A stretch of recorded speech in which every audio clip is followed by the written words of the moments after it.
Good evening, ladies and gentlemen. This is Logistical Nightmare. Racing community, esports facility within sub-Saharan Africa. Hello and welcome to all. Today we are featuring a race hosted by SOP and CRN Motorsport. Again, it's called the Suzuka 100 minutes racing series. So what we have is an esports game called Assetto Corsa Competizione on PlayStation console, and what we are featuring is 100 minutes of pure adrenaline GT3 racing event. Currently we are in the qualifying location looking at PlayStation gamer Rainmaster with his Bentley in seem to be Logistical Nightmare color. So Logistical Nightmare is a community. I think I'm going to probably just call them LNR from now on, just to keep it short and simple. Again, this event with LNR, streamed by LNR, proudly brought to you by SOP in collaboration with CRN. It's just one of those fantastic events that gives us the ability to do a bit of streaming live esports racing, looking at the leaderboard at this moment, or not even a leaderboard because the boys are just putting up their times. None is available. So Mr. Rainmaster will be the first one that is gonna hook it up with his Bentley coming down the straight of Suzuka in a 2-minute 3. Doesn't seem like it is a great pace. Must have made a few mistakes. Nonetheless, it does seem like he has benchmarked it at the moment for a few individuals that is into the race. Second on the grid, not far from him, is Robin Dobbin 69, who now was outclassed by a new leader, Jacques Racing. Also seemed to have LNR color with a Bentley, going a bit off track there. Must have had an incident.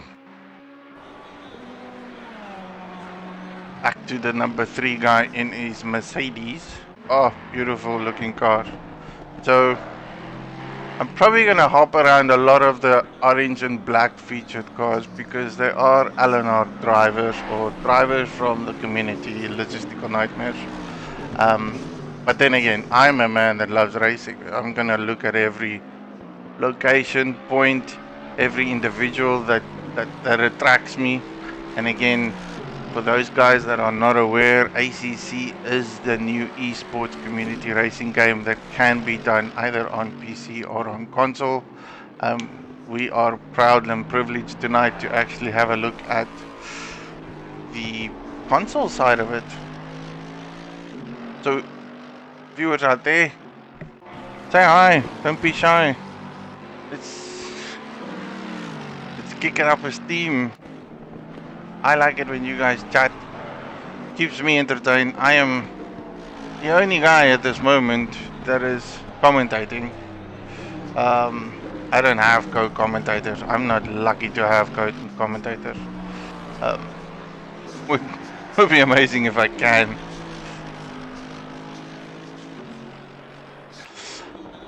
So, let's look more at the grid. 201. Leader of the pack, Setan AHP. Again, PlayStation guys have the ability to create weird and strange and unusual usernames. So for those that I do pronounce incorrectly or even badly or mistakenly pronounce them wrong, I am from South Africa. My Dutch accent is clear and simple. It proclaims out there. I do not have this beautiful British or American voice, and I cannot pronounce all the weird and wonderful names people do come up with from a PlayStation point of view. Nonetheless, Mr. Setan, and I'm going to call him Setan, is featuring with a Lexus. Not a prone and featured car within Assetto Corsa. Very few individuals will pick the car, and it's purely because of the rumor that people talk and say that it is so bad with tires. It is, however, a dominant force car when it comes to rain, wet races, clamp tracks, when the conditions or the temperatures are of a lower factor. As you can see at this moment, I mean, we're sitting with an ambient temperature of 28 degrees, and then the track temperature is hot, hot, hot, hot. 36 on the notch. Sunny skies all over. Doesn't seem like there is any rain forecasted. Mr. Satan overshooting that corner just a little bit. Nonetheless, still want to do a phenomenal pace. See if I can see where his rival is, Mr. Jacques Racing. Car number 39. Prominent LNR colors. In a Bentley. Now, Bentley to me is a quick and nimble car. I haven't driven this on my own personal agenda. I think it's the whole right-hand drive view point that kind of disturbs me a little bit. Even though I do live in a country where we are right-hand drive, I for some reason feel more comfortable in a left-hand drive car from a racing standpoint. Again, Jacques Racing overshooting that corner, probably missed his brake pocket, and he's not the first one. This is now the second time that I'm saying that. Are the boys pushing too hard, trying to get that extra sector, extra time frame in, and just not making it? And again, there is a number of individuals that hasn't set up a time at all. For the likes of SOP Curly, Ion's Foot, Chris Funk, and an individual TRO that's still in the pit. So there's still a number of individuals that hasn't properly set it up a time. And again, if the esports factor about this is if you do make a mistake, if you do go off track, if you don't get your lap clean and nice, it won't register as a track time. So probably those individuals are struggling. Again, new third place position, JR Lock and Load. Lovely name, lovely name. LNL. That's what I'm going to call him from now on. Mr. LNL, JR LNL. Also featuring a Mercedes. So we got a lot of Gran cars here. The first Porsche I'm actually having a look at is Mr. Borchardt. Borchardt. In his Porsche 919. Absolutely brilliantly looking Porsche there. Very known car, very popular amongst the esports racing guys. Fundamentally magnificent. So as we are, this is the qualifying session. Let me not sway away from what we are actually talking about, what the focus is here. The boys are in qualifying session. They need to set the fastest lap times within 15 minutes. They've got about less than 4 minutes left on the clock to do so. That includes an outlap if they do hit the checkered flag on time. Fastest guy on track at this moment is Setan with his Lexus in a 201.665, and following suit closely behind him at this Porsche on the mark is Jacques Racing, Borchardt, JR Lock and Load, Rainmaster, Robin Dobbin, Goalie in 7th.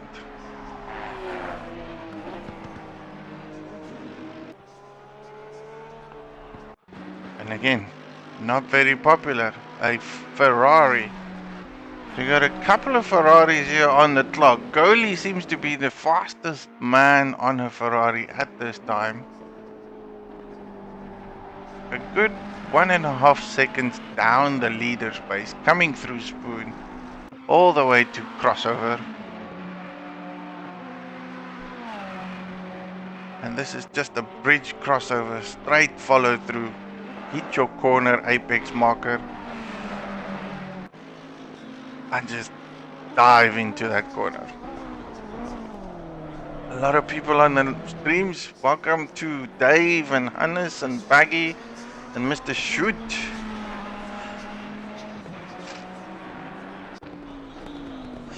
I'm gonna try and do this as best as I can. We have 2 minutes on the clock. 2 minutes on the clock, excluding the time. So ACC makes it very difficult and tricky. Nonetheless, qualifying we are going to do.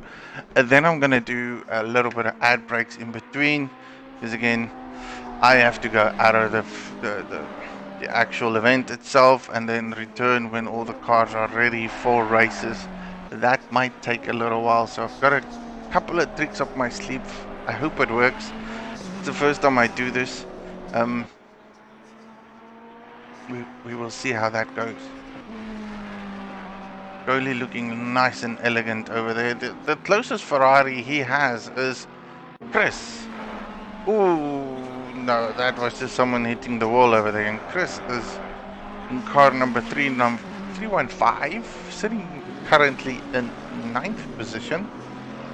About 3 seconds adrift from the leader, who has still the fastest lap time of a 2:01.665.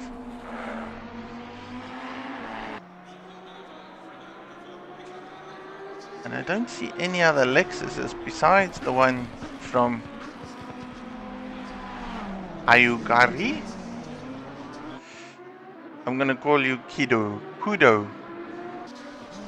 in the second Lexus from the top 10 on number 14. Yeah, I think Kudo is probably a better word. Anyone on the stream or anyone who wants to commentate or anyone who's more than willing to help me pronounce these individuals' names, feel free to pop me a message. I'm happy to learn. Sometimes it's not that easy. I do see an individual with a Lexus. No, one guy with a Lamborghini. We're on the last final stint. The only individuals that is on the track at this moment can set up a time. I'm gonna switch over to a Lambo, because that is not a car I expected to see on this track. However, I've seen so many guys put up so many quick laps with this car, so it has the potential. It can do what it needs to do, and it's a phenomenal fast car. Getting back onto Jacques Racing, Zetan seems to have done the best he could. Jacques is going to try and see if he can push to the limits for that extra 200th of a second. Everything counts at this moment. Every second counts at this stage. Top 10 seems to be Sedan, Jacques Racing trying to push for first. Maybe, maybe not. No, he's out of it completely. Given up on it. Settling for second place. JR lock and load. Is he going to improve on his time from 4th position? Pushing it very hard. That seems to be the grid, ladies and gentlemen. So, top to bottom, Sedan, Jacques Racing, Porsche, JR Lock and Load, Kohli, Rainmaster. Then we have Robin Dobbin, Mr. Kudo, Pisuk, SOP. Then we have Omandu, Cater Boy, Taxi, Freshy G, SPM, LNR Bad Bull, Lion's Foot, and then Throw 246. 18 guys on the grid, ready for racing. Action is gonna start pumping, going all the way. This is just gonna be phenomenal. I think we're gonna have so much fun, so good and greatness. Do stay tuned. Qualifying session is over. We are going to get over to the race session. The guys are going to go and set up their cars and their vehicles. Everything will be perfectly fine, hopefully soon. I shall see you individuals back shortly. Do not run away, because I'm going to try and keep this as entertained as possible. Probably around about 4 minutes. So, do stay tuned.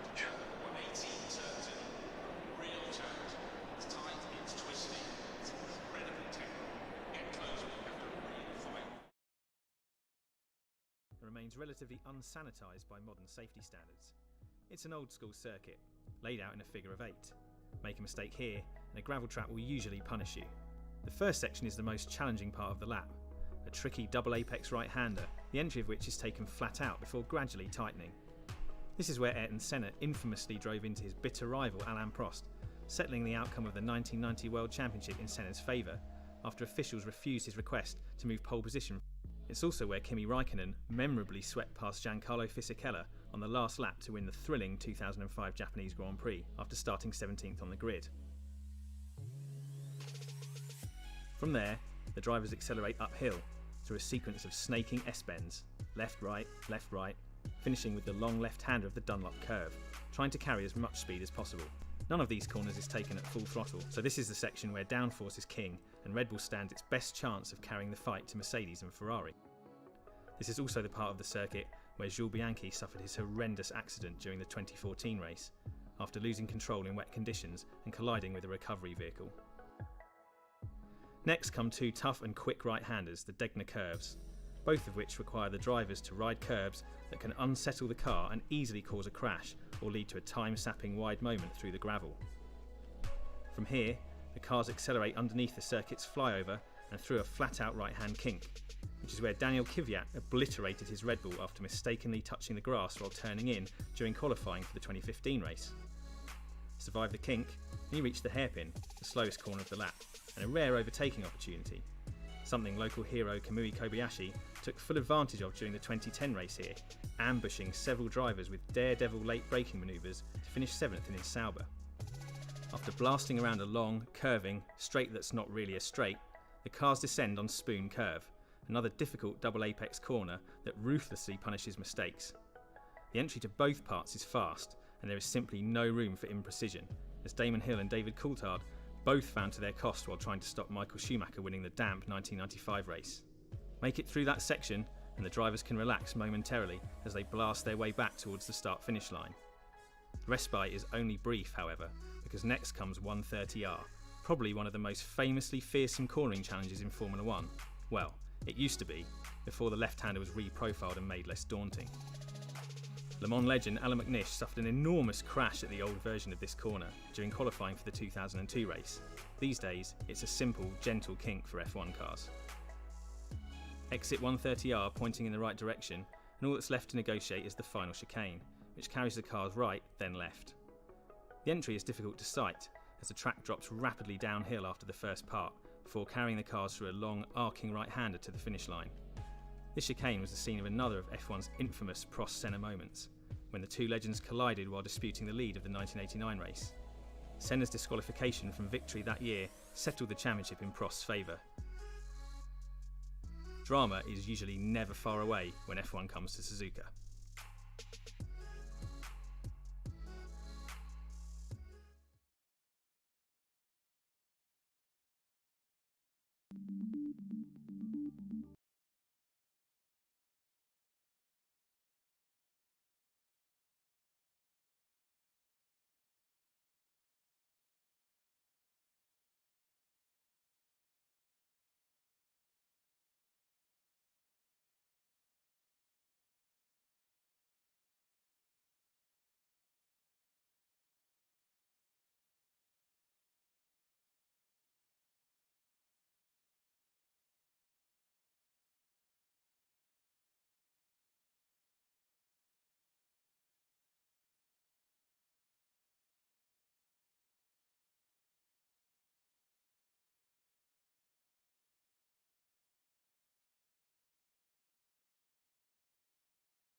As you all have heard, we're back. We're gonna be back very shortly.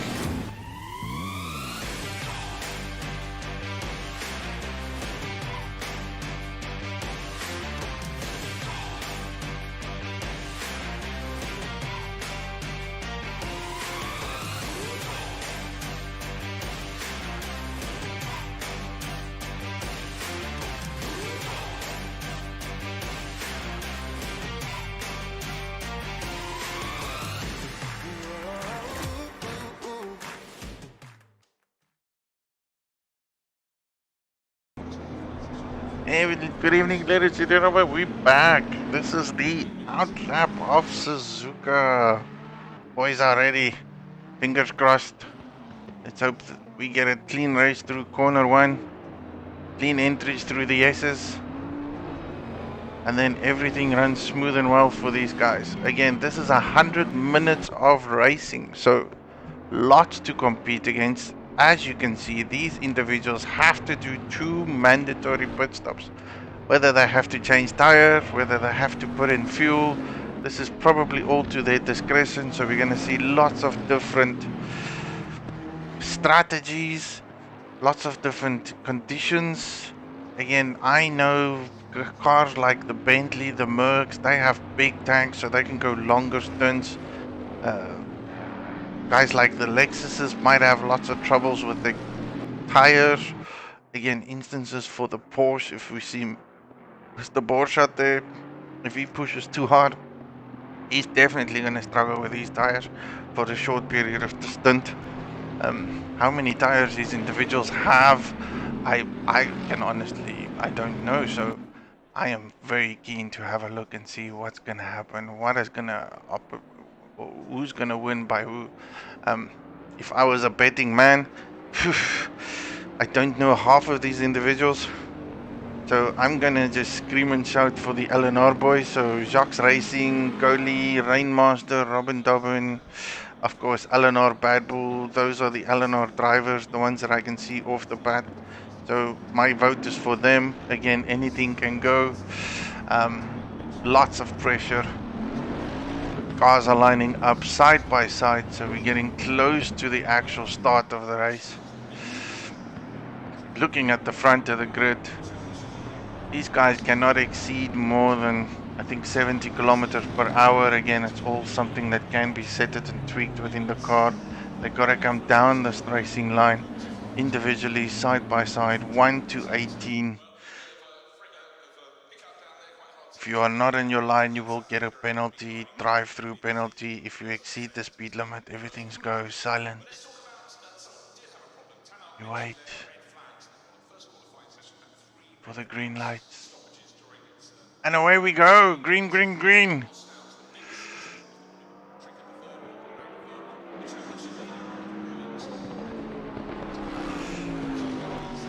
Setan covering his corner and racing line, start to finish. He's in first place. Side by side action going on there between Porsche and Lock and Load. I honestly see no incidents on the track chart. So these boys are racing clean. This is what I call driving etiquette. This is what I call people that can drive. Esports are showing the world that we can do just as well as what they can. Phenomenal racing. I'm just gonna go bunk in the middle, slap bam on number 10, SOP driver in his Porsche, and just look at it. Still no incidents all the way through the S's. Coming through Degna 1, Degna 2, underneath the breach, straight into the hairpins. All the boys are racing thoroughly hard. This is a good show, if ever I've seen racing class etiquette.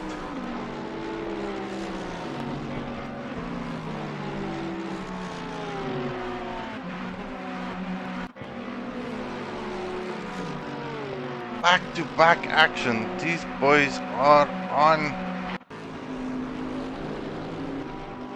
form tonight. 110 minutes, gentlemen. And ladies, if there's any of you watching, that is 1 hour and 40 minutes of racing. Esports type racing. And again, This is individuals that will sit behind a PC, focus very hard. Concentrations will be there. You get so immersed with the game itself that it just it makes you feel as if you are there. It makes you feel as if you are driving the car. Pit lane strategies are open, so anyone can start pitting from this moment on. Lots of individuals watching. Hello for the likes of Hannes, Mr. Cornet. I still see Sean Shoots there. Individuals chatting away.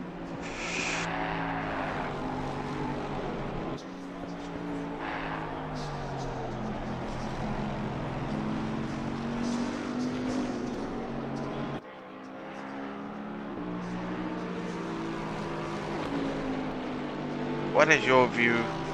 What do you think? Any means, any guy's number you think that might take the winning? Satan is running away at the moment. Good gap up on him. Focusing very hard. 1.5 seconds in front of Jacques Racing. Leader of the pack. Battles, I have to say. Lock and load and Porsche at 4th and 3rd. Again, too early in my opinion to say anything about podium positions. But if this was the last few minutes of the race, then this is what I would call a podium battle. Nonetheless, Merc versus Porsche coming down the straight towards the bridge. Lock and load, looking like he's going to make a move inside line. Beautifully executed.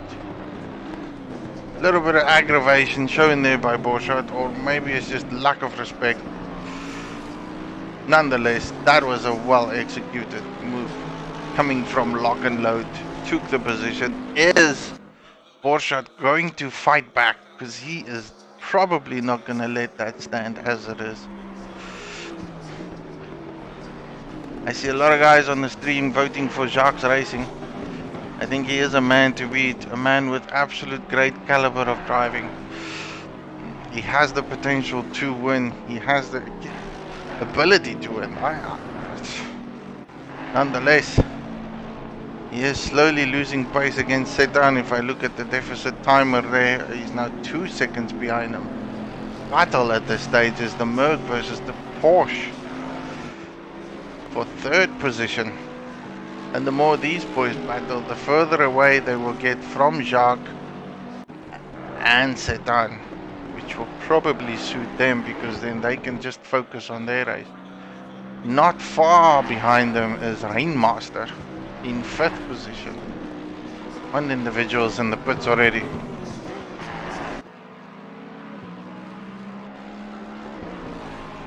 Porsche is way better on what from a corner point than what the Merc is. Although I think from a pure grunt point of view, that Merc is just phenomenally quick out of the corner as soon as that V8 kicks in. It is a V8. I think it's a V8. You guys tell me what it is. I could be very wrong here. An individual Chris has got a stop-go penalty, 30 seconds. That's probably for speeding out of the pit lane. Straight line speed there by the Merc is V8. Thank you, Cornet. Ooh, overshot the corner.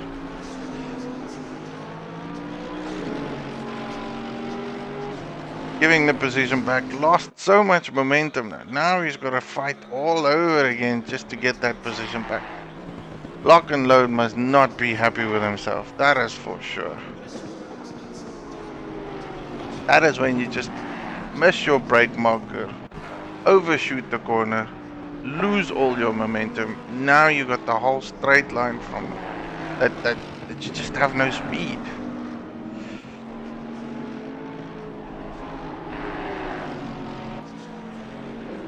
Rainmaster looking good there. I see the individuals are talking to me on chat. I'm gonna go a bit back around about the 7th position now, because guy by the likes of Goli in his Ferrari seems to be challenging the Lexus in front of him. Went a bit loose there, coming out of the S's. And there's more individuals right behind him. This is a three-way battle coming into Degna. Oh, dangerous times, dangerous times. Goli again. Too quick, too fast, too hard. Is he struggling? That just doesn't look well, man. Losing time, losing momentum. And then he has 3 other individual cars right behind him wanting that position.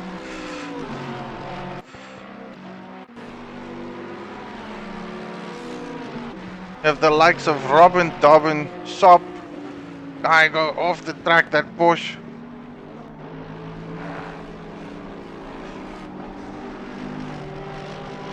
Phenomenal racing, gentlemen. Phenomenal. Freshie in 10th position. Sticking to another merge. Again, 2 battles on the track. Merc versus Porsche in 8th and 9th place. And then we have Merc versus Porsche for 3rd and 4th position. Or 3rd position.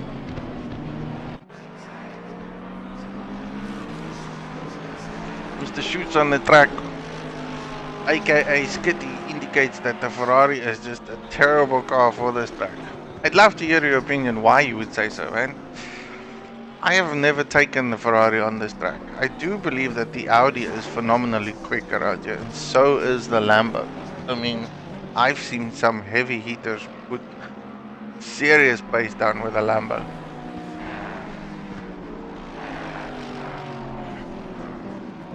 And for the individuals out there, again, this is esports racing on PlayStation. We are featuring Assetto Corsa Competizione Suzuka 100, proudly brought to you by SOP in collaboration with CRN. This is race number 4, and again, streamed by Logistical Nightmares. That itself is just a handful to talk about.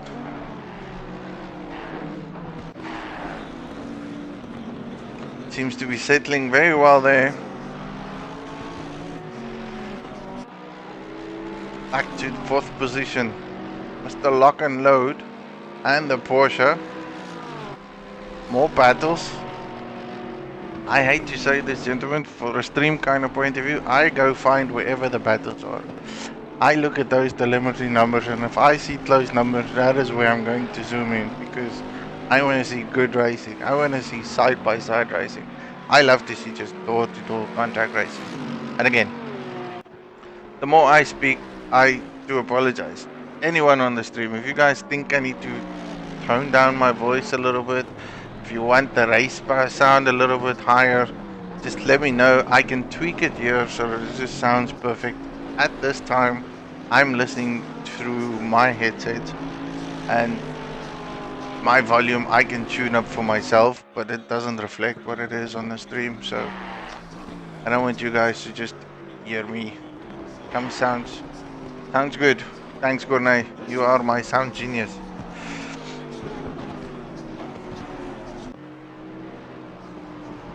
Mr. Borchardt struggling a bit to try and keep up with the Mercedes. Lock and Load is getting away from him ever so slightly. Position going very well there. Guys are settling in. 20 minutes have well, not even 10 minutes into the race, to be honest.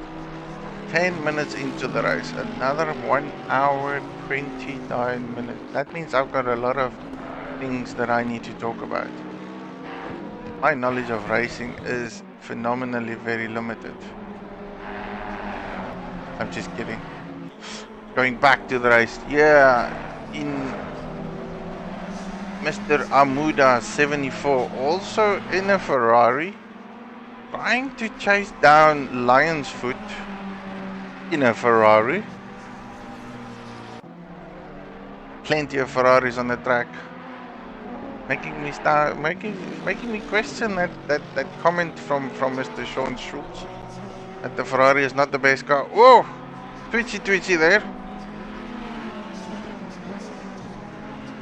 But then again, I do see instances like that, and I do believe you are probably right. Cater Boy 45 in a McLaren. Also a very good car. One of those cars that I think Nick Newell's drove around here. Phenomenally fast. It has the pace. It has the ability. Hasn't won that many events from what I've known or what I've seen in the sim racing community side of it. But I think with a proper setup, a perfect driver, it can do fantastically wonders. With some cockpit views and see someone chase down. I'd love to do that. Gournay. I am streaming from a PlayStation over here. Console gaming. The only limitation that I have is this view, so I can do that, and then I can probably add a few things here or there. But then I've got to go search it, and if I can find it, then it will be fantastically wonderful. But that is also depending if certain individuals are streaming, if guys are streaming. I don't even know who is streaming. It's just me at this stage. So I see none of the other races that's streaming, because I could have picked it up from them, broadcasted it to you Oaks, and you would have had different ways to see it.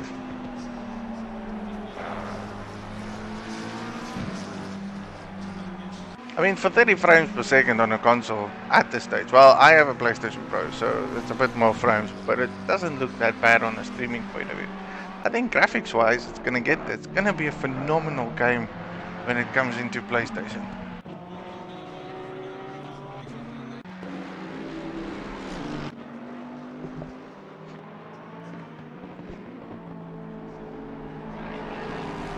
So Shoot says the Ferrari lacks the overall downforce of the other cars. That has some inconsistency and high-speed corners. That's probably why we're seeing that rear end going all over the place, coming out of some of the corners. Do have a good evening, Gournay. I'm not really sure who else is watching our stream. I am thoroughly enjoying every moment of what I'm streaming at this stage. I've got a couple of guys on Facebook saying hi and bye. So Paul Venter, Sonia Milan, hey, appreciate the support. I mean, this is the first time we do sim racing sport broadcasting for everyone. So the wider we can get it out there, the more we can get people engaged. The fantastic it is, man. It's just, we love to watch racing. Esports sim racing has been the cornerstone of some of the racing that we haven't seen this year in 2020 with the pandemic going out and being affected worldwide. And again, I'm not going to go start talking about what the situation is. I do wish wherever you are in the world, whoever is watching at this moment, be safe, keep it real, come back alive next time, and then we're going to watch and do this all over again. I mean, a passion driven by sports. Who doesn't love sports? Especially when it comes into a package where the engine sits in the front or sits in the back and all you hear is adrenaline all the time. The field seems to be fairly spread out at this stage. Couple of battles here and there. Looking at the telemetries, no one actually put it, with the exception of Chris Pissou, who is 4 laps down the race leader. Again, that could probably be because of some accidents, probably caused some incidents on his car. I'm gonna go look at another Ferrari over here, car number 78. Ooh, taking it bit wide, coming there into Spoon. Well, coming out of Spoon. Such a difficult corner, entering and exiting Spoon. Gotta hit your apex as perfectly. Speed, momentum is what counts. Crossing the bridge. Fast left-hander into the chicanes.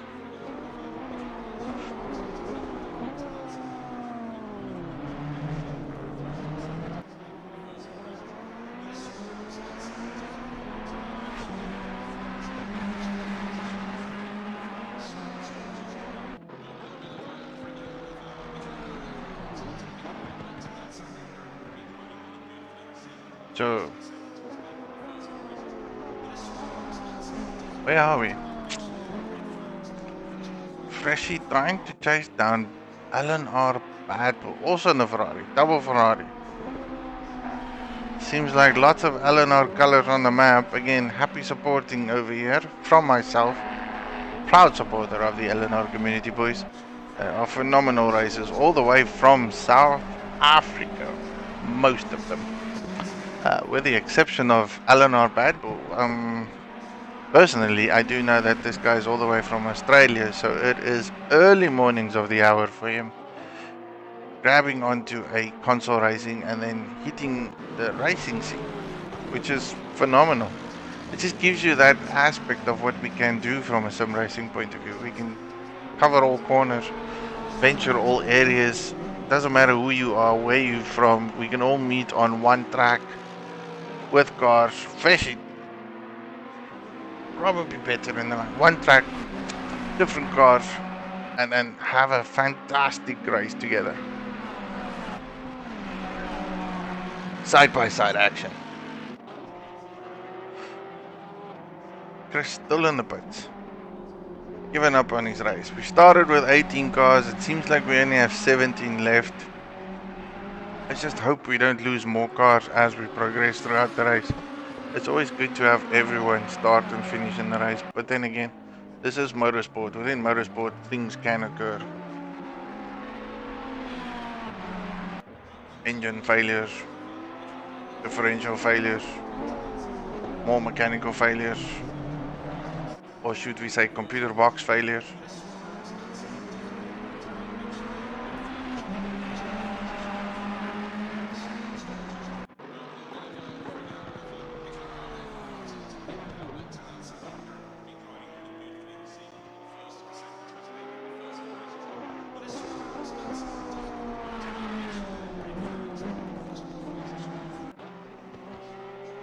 Everything looks slow and well settled.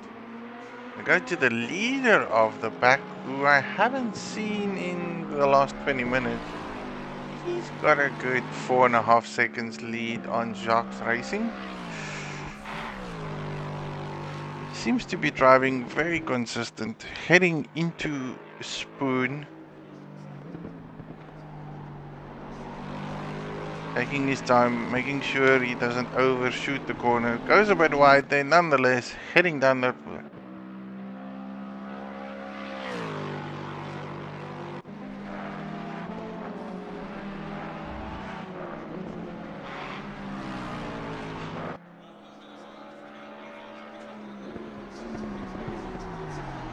Then we have Casio, I believe this is the Casio corner. That's what they would call it.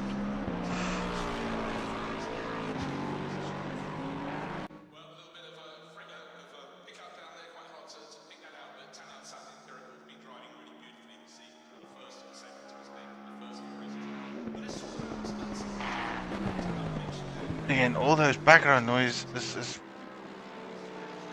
lots of voice noises. Pulling a gap more to Jacques Racing.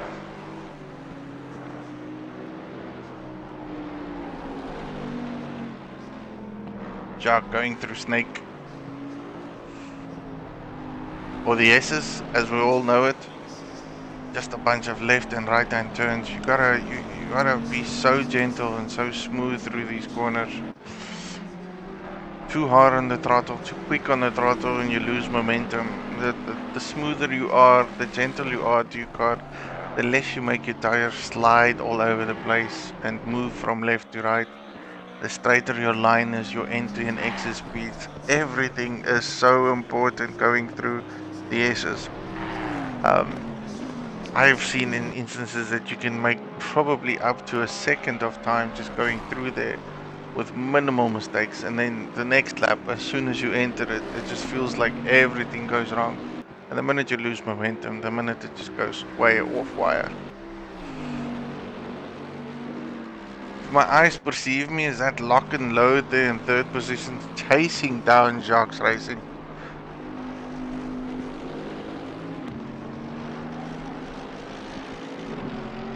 It is, for sure. He is less than 4 seconds adrift from Jacques Racing. Putting up the pace. Has built a phenomenal gap to Porsche, who he was racing with not so long ago for the 3rd place position. I do believe he qualified in 4th. Porsche out-qualified him on that last minute. Nonetheless, momentum, speed and pace has kept him adrift,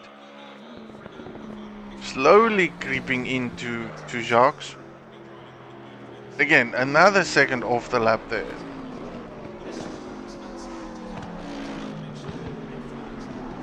All about momentum and pace. Question I think of is, does Jacques have a problem? Is there something that he's suffering with? Is it a tire PSI, overheat pressure? Is it all about the fuel instance at this moment? Does lock and load have a less fuel capability, hence he's in the position to put up some good flying laps?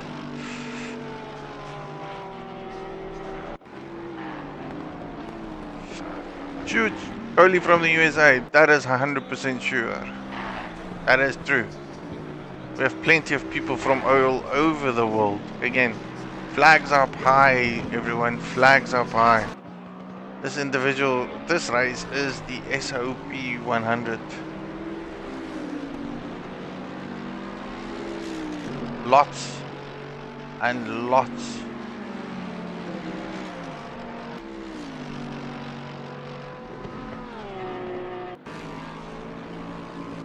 of talent across the globe.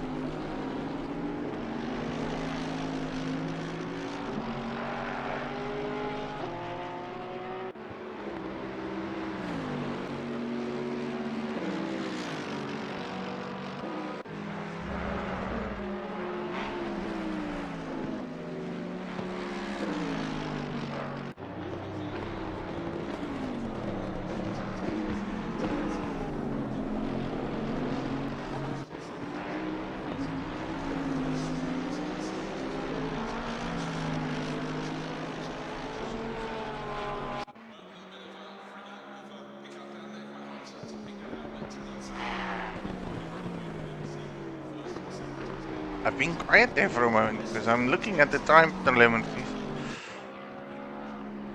Gaps are closing up between the top boys. Jacques is closing up on Setan.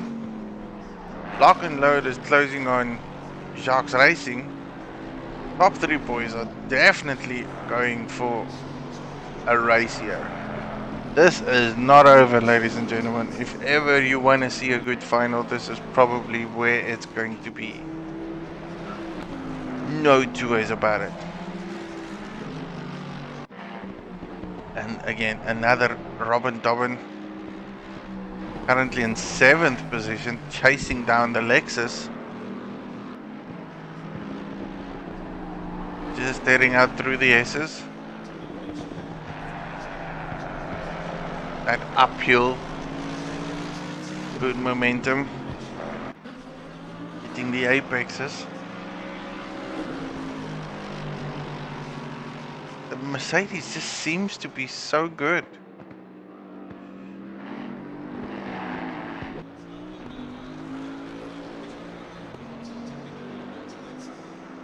Boys on the stream are all talking about tire performances, wear and tear. We are within the first 40 minutes of the race, so we are gonna see some degradation on the tires. And again, this is Robin chasing down a Lexus in front of him. So a well stated point there by the guys watching the stream, is the Lexus starting to suffer tire degradation? Is it affecting them that much that the individuals behind them can catch up more? All about grip.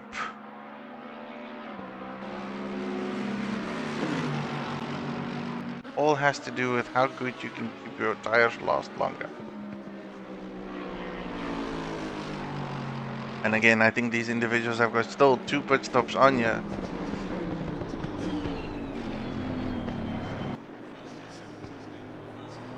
how they're going to work those pit stops, whether it be a pit stop. Nonetheless, pit stops are mandatory. We call it pit stops. They have to go through the pits, whether it be a drive through or a drive for tires, fuel, suspension. Nonetheless, they have to do that twice. Only I can see at this stage has done one, and he's been in the pits already, and he is now in 14th position. Not so long ago he sat in the top 10, so pit stops has pulled him back to the individuals there. Now we have a battle of three-way Ferraris curving through the traffic, taking the inside line. Well executed. Definitely better there. It could all be about that. Oh, making another move. That looks very daring.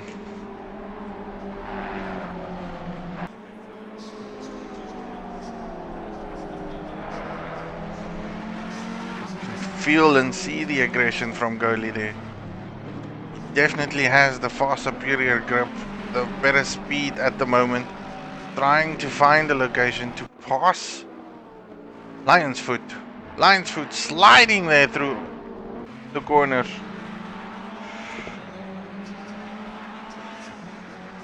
Coming through to the hairpin.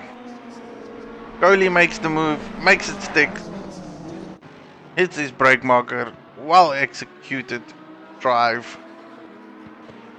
Battle ain't over though, because Lion's Foot and Tro will be battling further on for that position.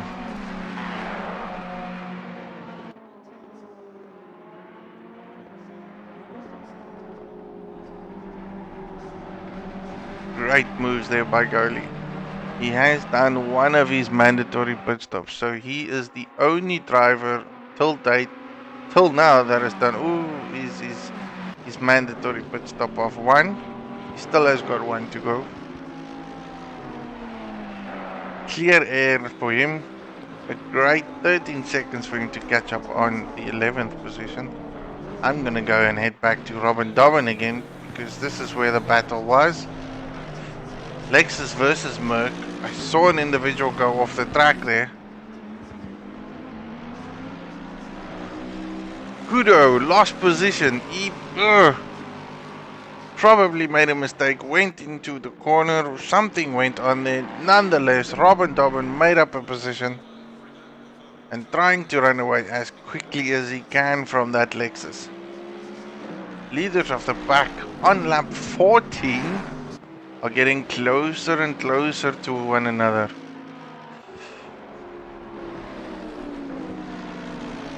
Bit of traffic they are seeing at this stage.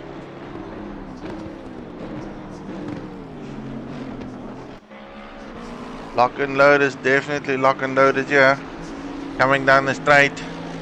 He is building plenty of momentum down onto that Bentley.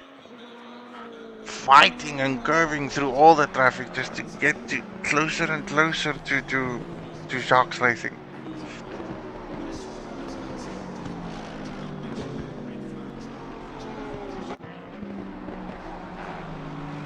And in the eyes you just saw the leader of the pack there with the Lexus. Just behind Lock and Load is still Borchardt. I'm just gonna go with Mr. Bohr. I hope he doesn't mind me calling him that.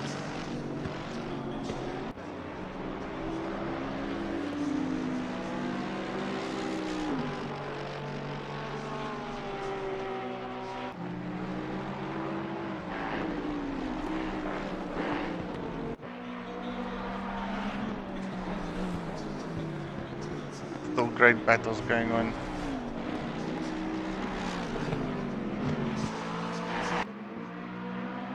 Lock and Load trying to gain. Satan has got traffic ahead of him. does need to get past this traffic because otherwise it's gonna lose more time, more momentum. Oh, individual giving way but coming back and then moving away. That was close contact. That would have been detrimental if we had an accident there at that point.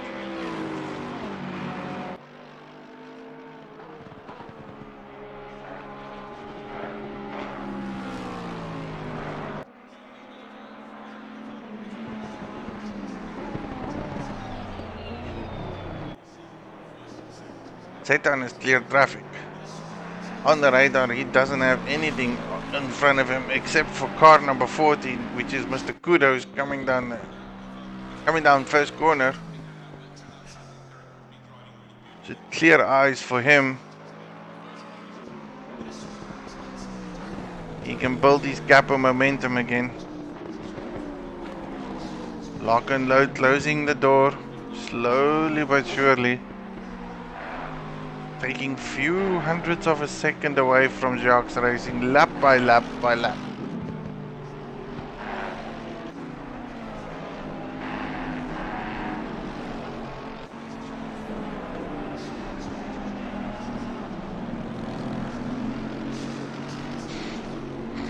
Facebook streaming and sharing. Again, I have to go and say big up and big thanks to everyone.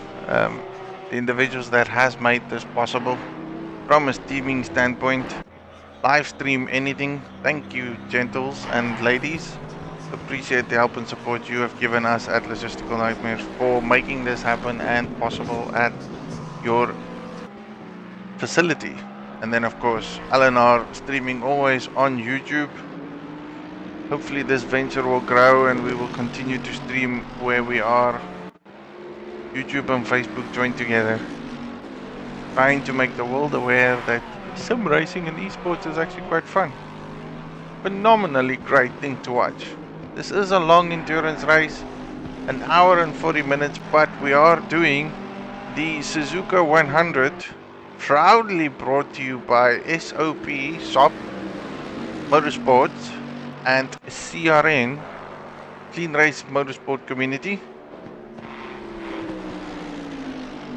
They've given us the privileges to stream this event or one of their races because majority of the Logistical Nightmares or LNR boys are racing in here, which makes it phenomenally fun to watch.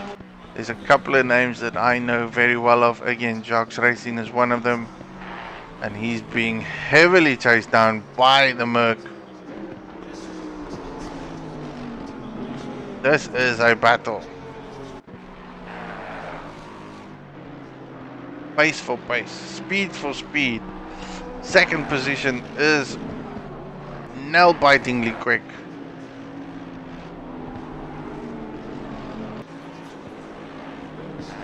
Suzuka, not a track that you can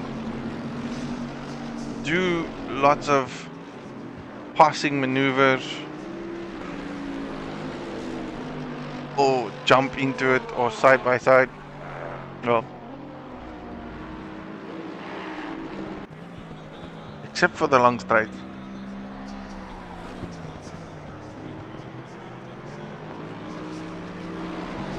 And again, we've seen a few guys gone into the pits.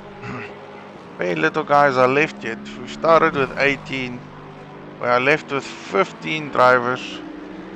60, just over 60 minutes, 64 minutes to go for the race. More than 50% of the grid still has 2 pit stops under their belt. A couple of individuals like Goalie has done 1 pit stop. Kudo has just done a pit stop. SOP Curly Red has done his pit stop. Amuda has done his. And then Daxi Man is still not yet to pit. And none of the leaders have done any pits at this night, at this stage.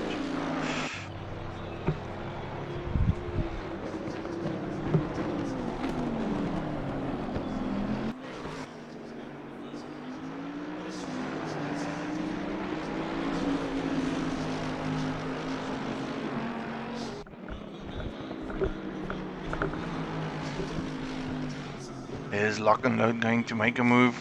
He is exceptionally close to Jacques Racing at this stage. Making him aware that he's there. The leader has gone into the pits on lap 18. Well, lap 17. Start of lap 18.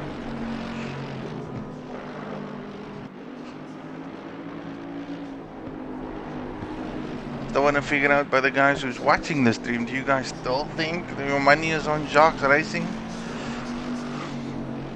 40 minutes into the race, anything can still go.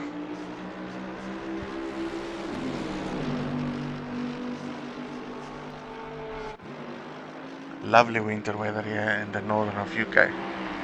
Track temperature has decreased since we started the race. So when we started the race, we originally started off at about 38 degrees. Lock and Load again, showing face, trying all kinds of maneuvers, making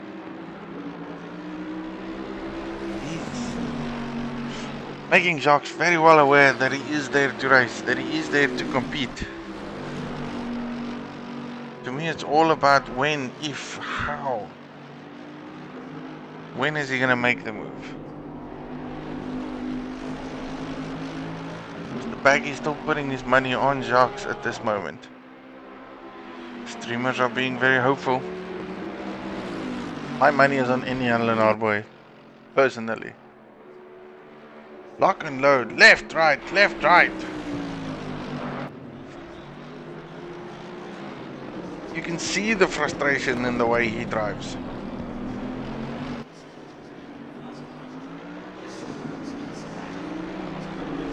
Still no pit stop for the Bentley, still no pit stop for the Mercedes. Porsche still going strong there in third position at this moment, and they're only in third position because one of the leaders has put it. And there we are, Lock and Load looking. Still just looking, still just looking. And a lot of the guys would have gone, I would have wanted to move, I would have taken that, I would have done that. If you sit behind that wheel, your focus is purely based on whether it's worth it. Are you gonna, can you capitalize on it? Can you make a good move? Can you make it stick?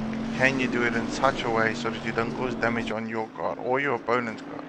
Because the last thing you would want to do is ruin your race or his race before you go into the pits. And again, this is only position 2 and 3. We still have 60 minutes of racing.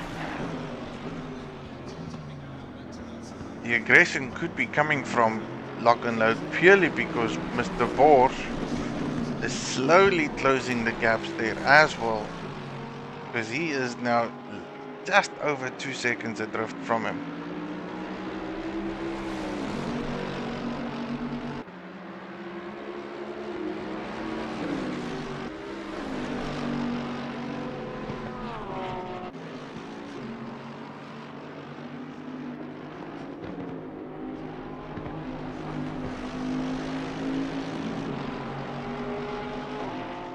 About momentum. How long can you carry the car? What is your strategy doing?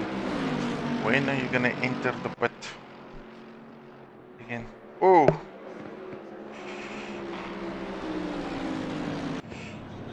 Jacques Racing going defending there. Coming back for his racing line. It did look a bit unusual.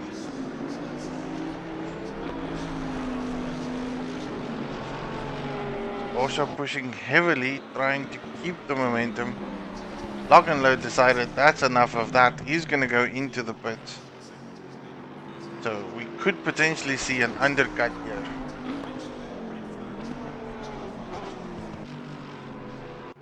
I'm going to keep a close eye on Setan, who was the race leader before he went into the pits not so long ago, and that's probably about 2 laps ago. At maximum, leader of the pack. Based on Delta terms, he is 19 seconds adrift of goalie.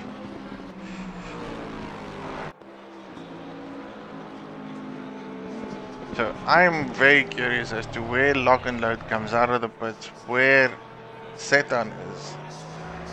That will give you a basic idea of the potentials or an indication of where Jacques Racing will end up when he goes into the pits, or even Bouchard.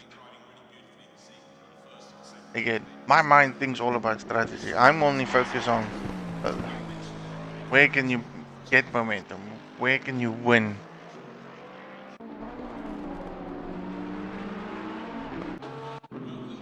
Lock and load out of the pits.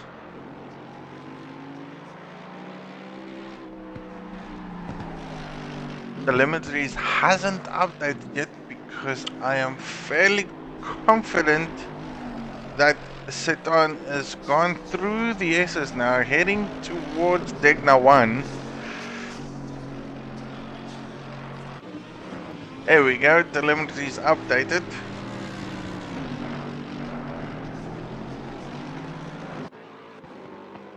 And we can see how far away. That's an 8-second deficit, so 8 seconds. This is going to be a close race finish, gentlemen. And for any woman that is watching, lady.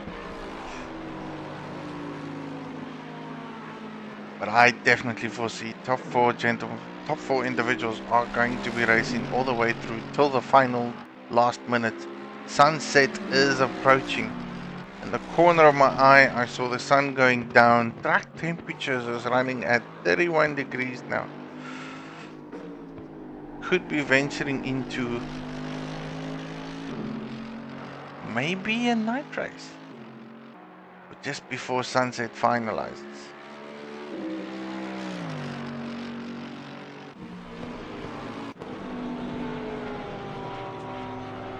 Jacques definitely seems like he is struggling. Still losing more time. Porsche is catching up on him. The back of my mind, I'm going like, he's probably telling me, this is all strategy, Sean. Don't you worry about it. I have it in the bag. I can do what I do. I have a plan.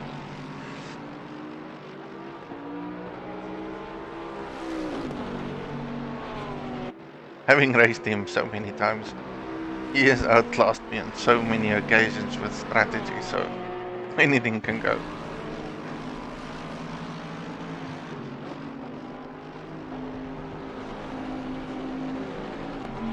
It is potentially about how hard they have pushed their time, how much they've gained, excuse me, how much they've lost. But even in a pit stop, there's so many things that can go wrong, and in certain cases you can gain so much time if you perform it well. If your entry into the pits is smack bang on, and when I say smack bang on, I mean you gotta hit the limiter on time and gain that momentum, because if you're gonna slow down before pit limiter entry, you lose time. That's no choice about it. The exit side of it is very easy, because that is just switch on and go and gear as soon as you exit the pit. So time is very well lost in pits when you enter the pits, because some individuals are either too hesitant to put their pit limiter on. And again, if this is all enabled for the guys on PlayStation, then that is fantastic. That gives them some of a confident edge to do so. All they've got to do is get that car down as slow as possible into first gear below the 50 marker, and then hit the pit entry, and then everything will be all automated. But your next challenge coming out of the pits is of course where you need to stop. If you overshoot your pit stop point, you need to put your car back into the reverse. You got to get it back into there. Then the nerves start settling in, and then you're more worried and concerned about what you're doing, how much time you're losing, and even that can make you lose and gain so much time. I mean, a normal pit stop should probably be around about just over the minute mark, whereas some individuals can actually go up to about 20 minutes, or 1 minute 20. And then I've not even factored in the potentials of you fixing your car, because for all the curbs that you go over and all the little bumps and scrumps you do on the side of the racing, it does damage a little bit of your aerodynamics. Now you might not feel it during the race, and it's only because you're losing so much little momentum and time on it, your focal point is hitting it lap by lap by lap, but you enter the pits with a 1 or 2 second damage on your car. If you don't disable that functionality of it not fixing the car, then again that's another 1 or 2 seconds added towards that. So there's so many factors, and all I've done within the last probably 5 minutes is talk about the how involved esports sim racing has gone to, how challenging it has created for individuals that loves racing, that doesn't have the ability to venture into the F1 world or the actual GT world, for instance, the Blanc Plane series, or in South Africa the VW Cup and all those kinds of things. I mean, there's a lot of involvement in it, and nowadays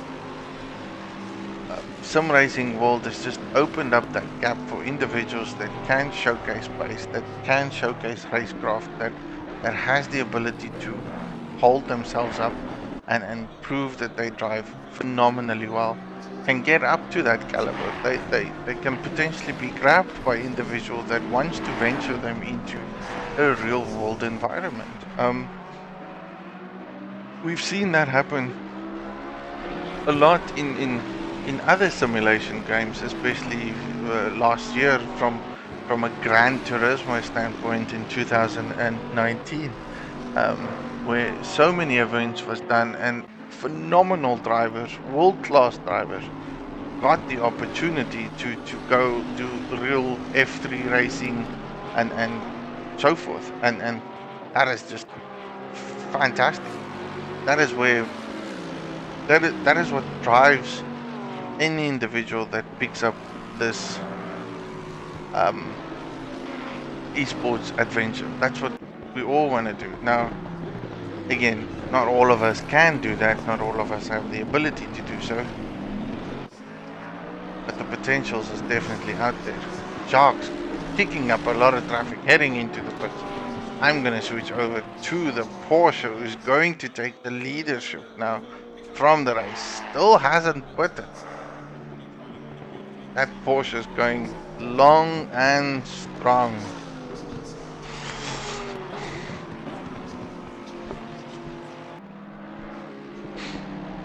It feels like I've talked a lot there for a moment. Haven't even really focused on the race itself.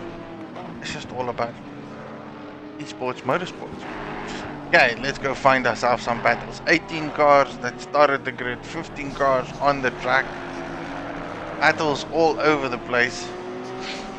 Mr. Borchardt in the Porsche hasn't put it as of yet, which is quite surprising to me, because he is the car with the least, well, probably the smallest tank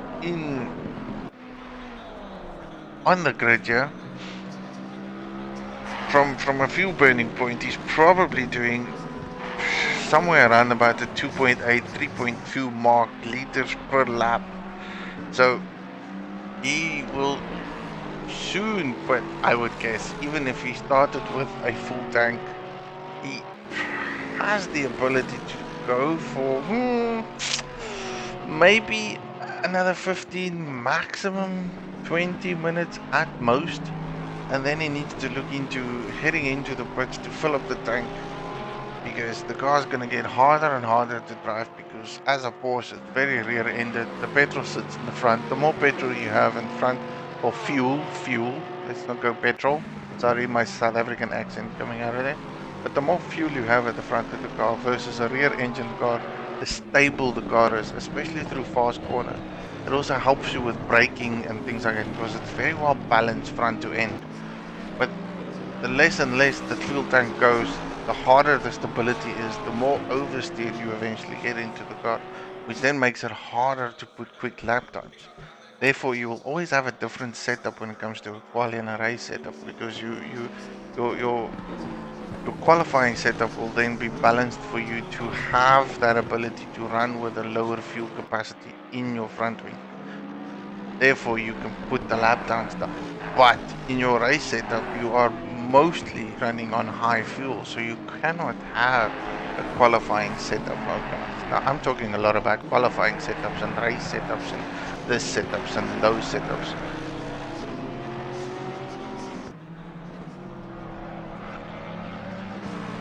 The reason why is because for a qualifying standpoint, even from a race standpoint, racing perspective, you drive more with a heavier fuel load over a longer period of time than what you do from qualifying.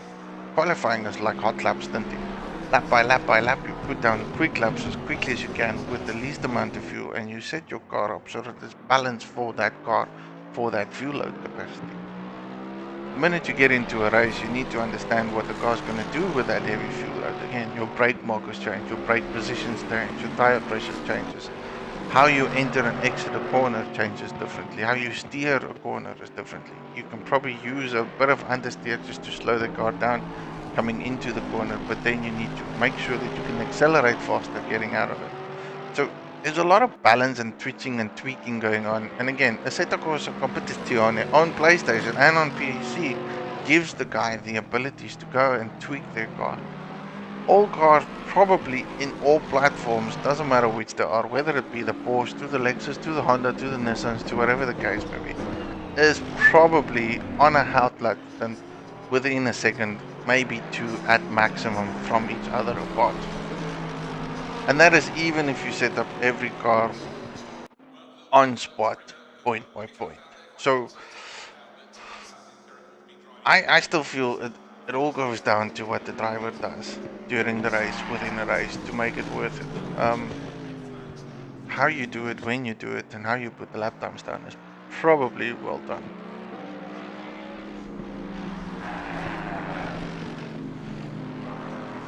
Guys on the stream making me aware of a few things which I missed. Again, I talk too much.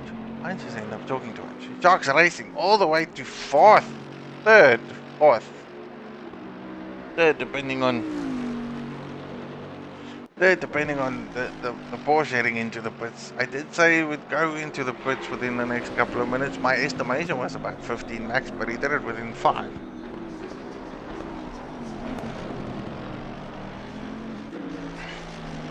Not 100% sure if he went off though.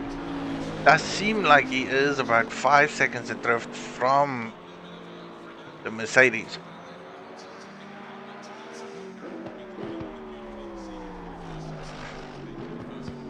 Again, that could all be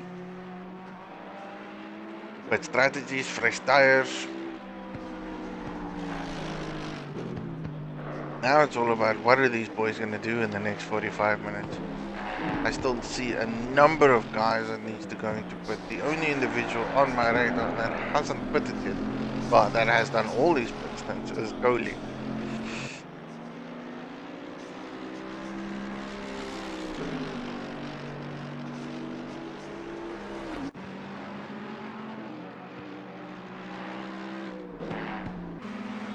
Mercedes doing well.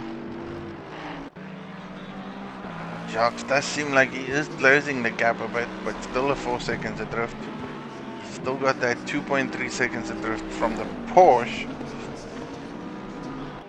Leader of the pack is 11 seconds off into from second. Although at this moment is heading into a couple of traffic situations. Ferrari getting out of his way very nicely over there. Top-notch driving from these two individuals.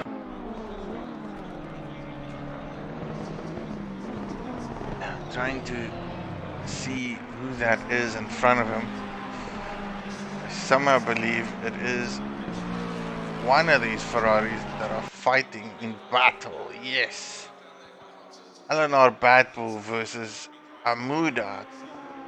So, two Ferraris fighting each other for position for the last remaining top 10 at this moment. Yet they have the leader of the pack, Sedan, or Satan, or Sedan, or Sedan, slowly closing up on them. Now this is going to be very interesting. So, two individuals fighting for position, being chased down by the leader. Bad Bull taking the inside line into Techno 1, making the move stick, well executed driving line there. Now he needs to pull the gap. Good move, great race.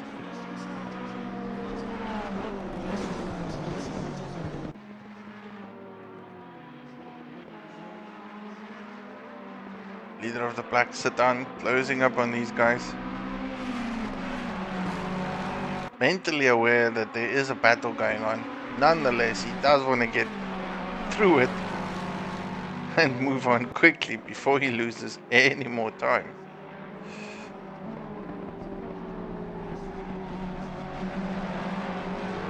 Ooh. LNR Bad Bull loses it there.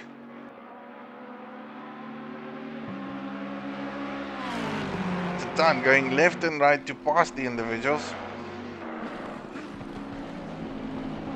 Nicely done by the boys. Nicely done. Bad Bull again under severe pressure.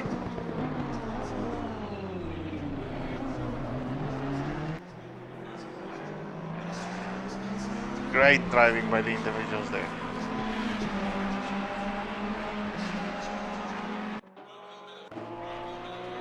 Now that is an odd sight. Porsche went into the pits again, cleared everything up. So that was just quickly in the pits, refreshed, refueled, put on new tire stints, and then went back into the pits shortly thereafter. And he's ready to finish the race. Robin versus Lexus again. This has been a battle since the beginning of the race.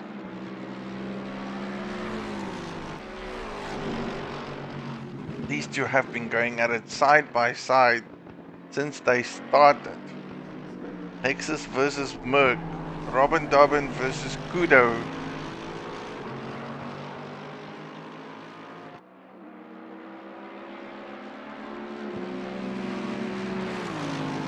Side by side.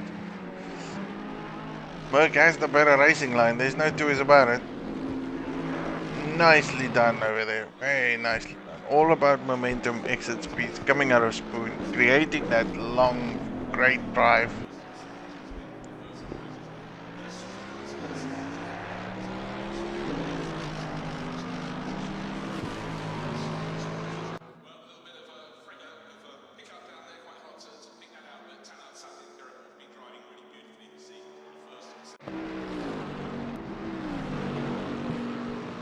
Now this is starting to look very interesting at this moment.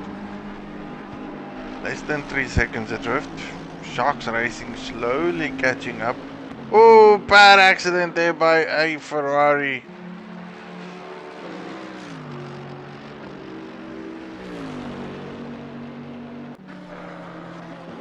Not 100% sure who that was. Car 20... Car 70. Car 78, that was Freshy. Mr. Freshy in position 12. Awful accident. Lots of damage. Trying to coast his car back into the grid. Just look at that fender bender all over. Front, back, middle, side. Slowly coasting it into the pit lane. He needs to go and fix his car. That is just awful. Utter bad luck. Lock and load back in the pits again. We are within the last 40 minutes of the race. Sun sets, track temperatures are decreasing. We're now back into the 28 degrees. Sun is going down very slowly. We started this afternoon race at about 36 degrees Celsius. So lower track temperatures means lower PSI pressure. Again, the colder the track, the colder the tires, the less the grip. So let's hope these individuals have planned it properly, got enough warmth, proper tire PSIs for their cars to perform. From what I've heard, the Bentley loves high PSIs, but then again, I don't know. I've never driven it. He is 16 seconds adrift from the race leader sedan.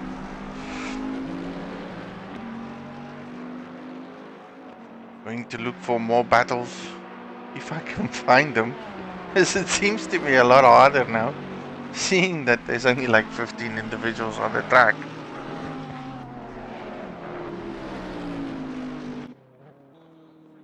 Let's go showcase some individuals I haven't talked about throughout the race, which is awful. DRO 246, from recollection, he started way at the back of the grid, and if I remember correctly, he probably was somewhere around about the 18th, 19th positions based on grid position in his qualifying sector. He's done phenomenally well, all the way down to 11th place. Great race for him. Ooh. I have a failure of note. Ladies and gentlemen, I shall be back soon and shortly. Be right back. Please allow me just to go and get this fixed and sorted. Speak to you soon.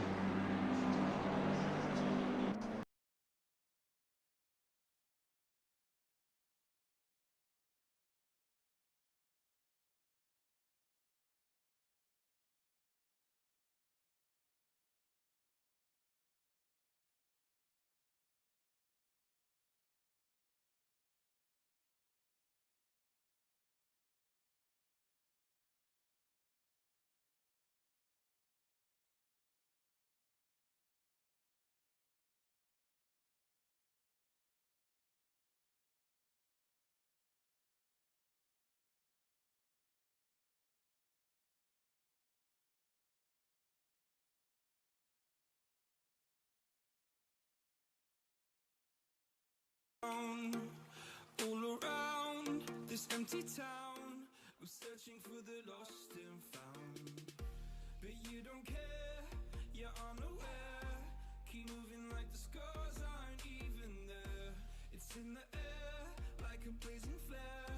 Just stare, cause the flames will burn us. I thought you were the one for me. That's why I gave you everything. Held you close by the stormy seas. Oh, you meant the world to me. I used to kiss your head when you cried for me.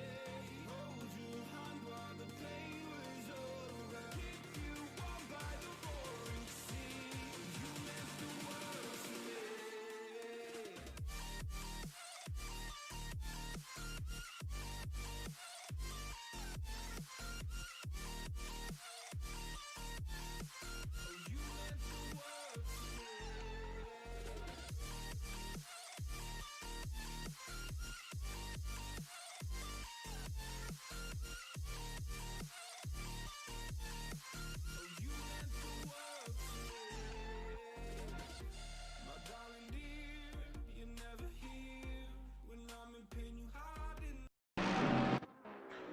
Welcome back. Sorry about that.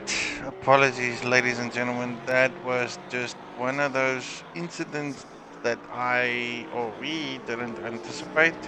Just a connection off the server. Nonetheless, everything seems to be back to normal. I haven't missed that much. Thankfully, that makes me exceptionally very happy. The server didn't crash, it was just myself that crashed. I went offline, I had to figure a way to come back. Appreciate your patience. Now let's get back into the racing. So, headlines, overviews. Where do we sit? Sit on in first place on lap 31. Doing phenomenally well. If anyone tells me the Lexus is not a good car to have, well, this has definitely proven me differently. He is on the go. Lovely livery though. I somehow love that black and red look. It just looks so good. Like, so good. Sharks in the pit. Lock and load. The two individuals that has been fighting pretty much for a long while during the course of the race. They are Lock and Load and Sharks Racing. The two podium or final podium boys, second and third, battling very hard. And there is a Lamborghini behind them. SB Madeira. Sounds very Italian. Italian driver in an Italian car.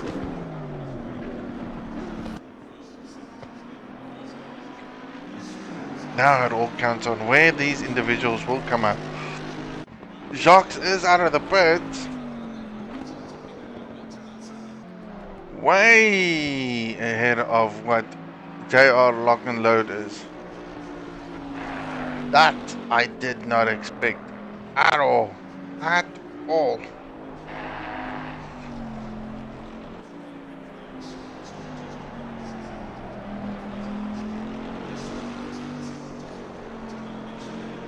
That is a clear line. I just want to see what the Delta says when it actually updates. How far ahead did he get from Lock and Load? Because he's just coming out of Degna 2. And if I look on the telemetries, JR is entering it. That is a 12 seconds deficit. 12 seconds. Whoa! Not what I expected there. Now this is gonna make the race very interesting. If that is a 12-second gap that he made up, then it all depends on what Setan is going to do. Because that could just mean that this race ain't over until the fat lady sings. And I am no fat lady, so I am not singing. Sounds awful when I say that. I do apologize for all the women out there. I did not mean to insult anyone. Nonetheless, racing hard.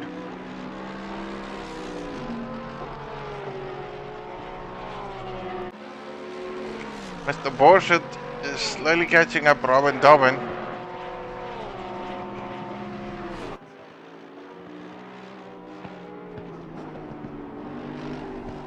Robin driving phenomenally well in 4th position.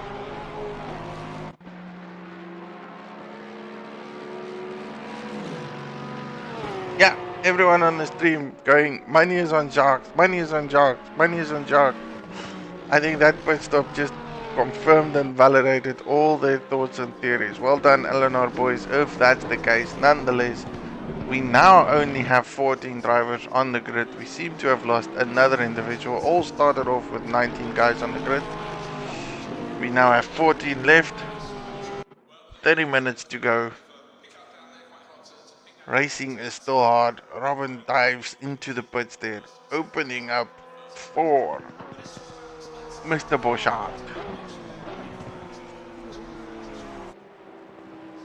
Please don't watch the stream and then, yeah, please do watch the stream, Bouchard, and then come and correct me on how I need to pronounce your name. You can actually just call me and then I'll have a better understanding. But even when I do ever stream you, I would know how to pronounce it. It's a terrible thing. It's probably just me. I say it the way I read it, and that makes it very difficult for me. I somehow get the idea that it's something French, could be Italian, could be Greece, definitely somewhere from Europe.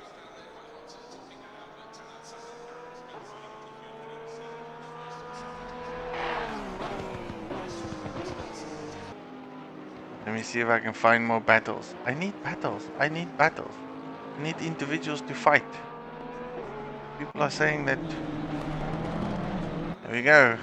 Ferrari versus Ferrari versus Ferrari.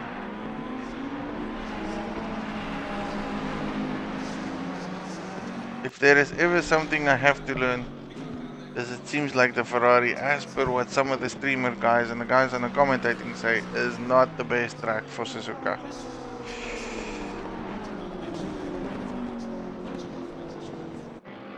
Now here is a big question.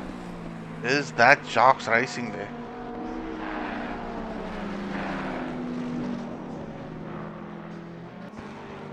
That is Jacques Racing stuck in traffic.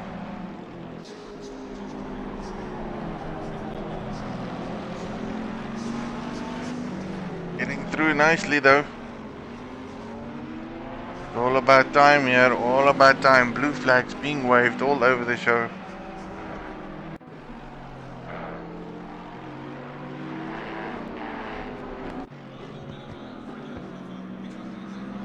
Again, I have to admit, even within the last 30 minutes of racing, and the unfortunate side, there has been a few individuals that's gone off and not returned.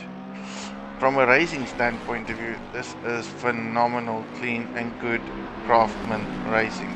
Jacques flashing his light there out of frustration, wanting the guy to get out of his way.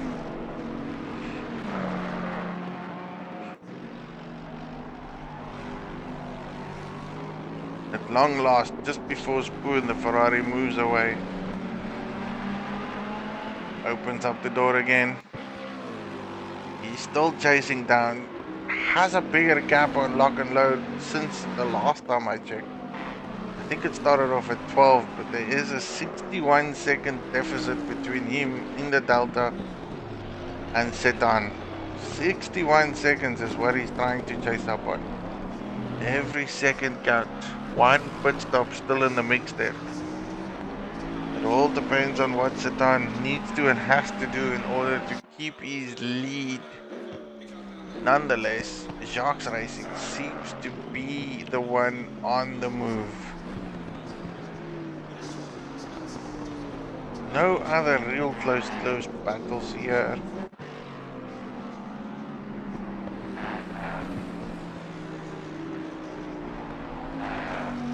And it's there. How did I miss that?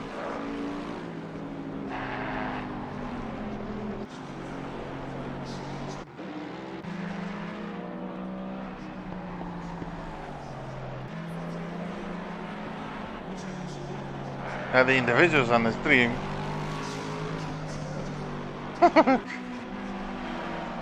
might find this probably surprising, but Jacques Racing is leading the race. 5-6 seconds. Holy crikey-moly. John.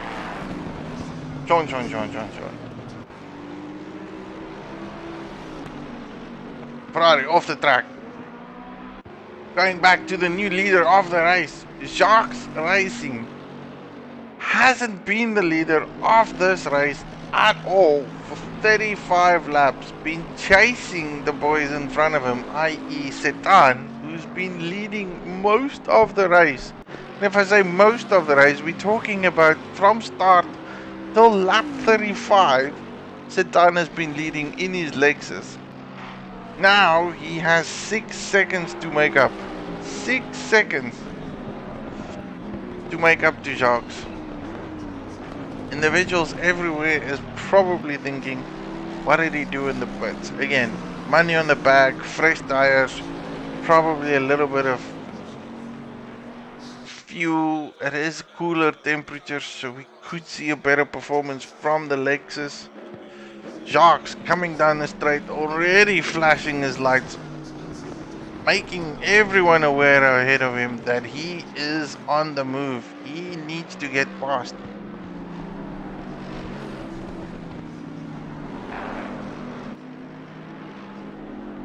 Anyone that slows him up now is just gonna close that gap between himself and Sedan.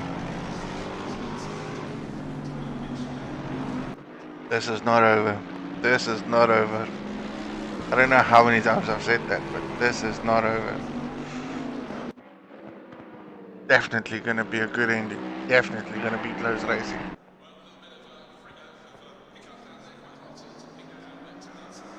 Robin Dobbin there going a bit wide.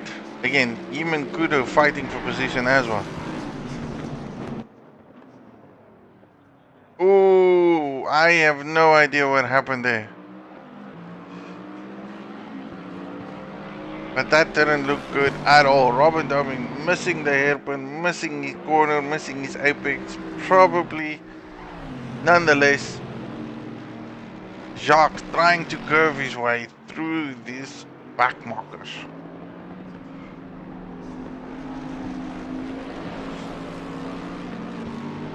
Zit aan 10 seconds adrift. Is he struggling with back markers?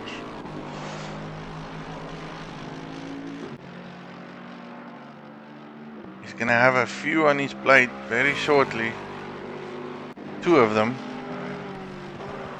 So there's 2 drivers between him and Jacques at this race moment. That is Kudo currently in 7th and then Robin Dobbin in 8th. He needs to pass 2 individuals under blue flag.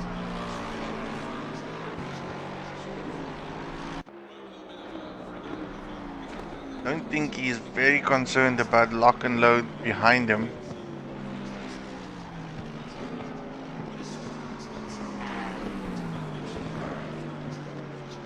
.4 seconds is the delta. Yellow flag is what I see on the track there. And it seems to be the Lambo.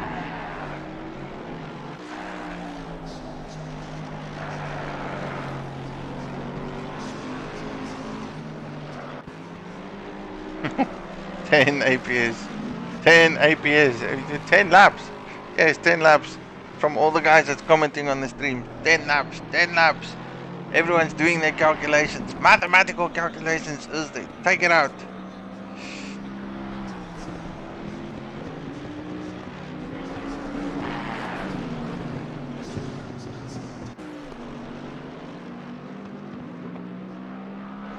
Still have plenty of racing to go.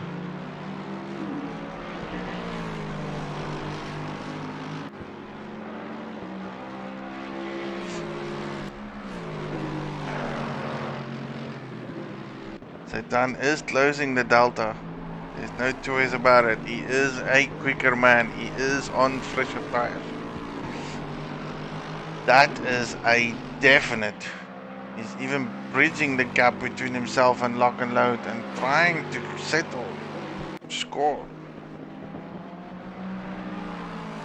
Led the race from the start. Now he has to make up so much time to get back the position that he has had all the time. Ooh, and that is not going to help him, that's for sure. Missing your brake marker, braking too late, losing time, losing momentum.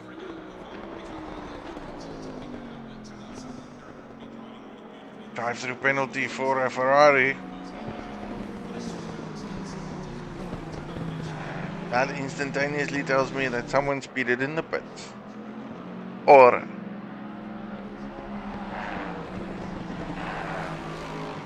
exceeded too many lap things.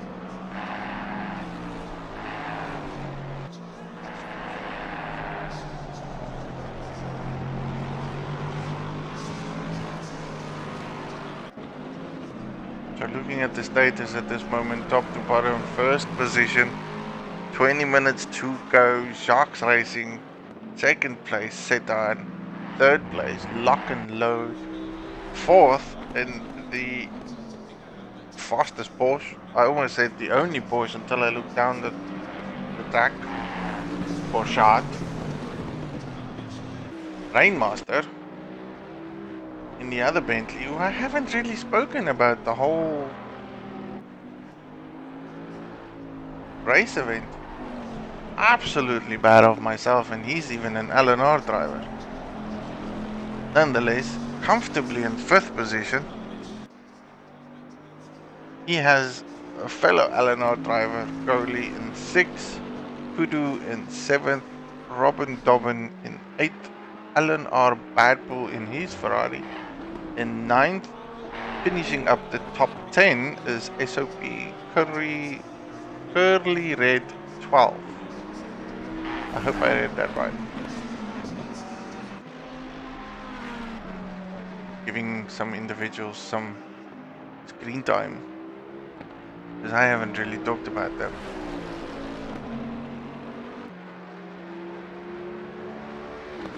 At all. Or very little.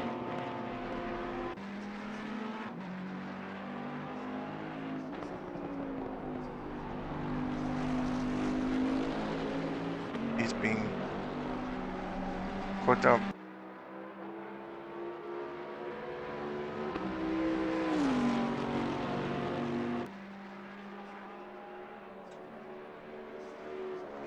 Speeding is top go 30 seconds.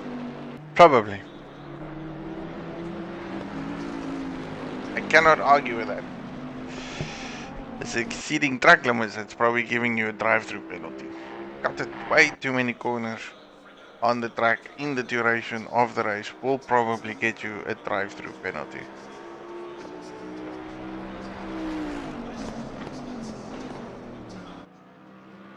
So, as we are in the final stints of the race, I'm gonna do a lovely recap moment. Race started with high temperature decreases of plus or minus 36 degrees.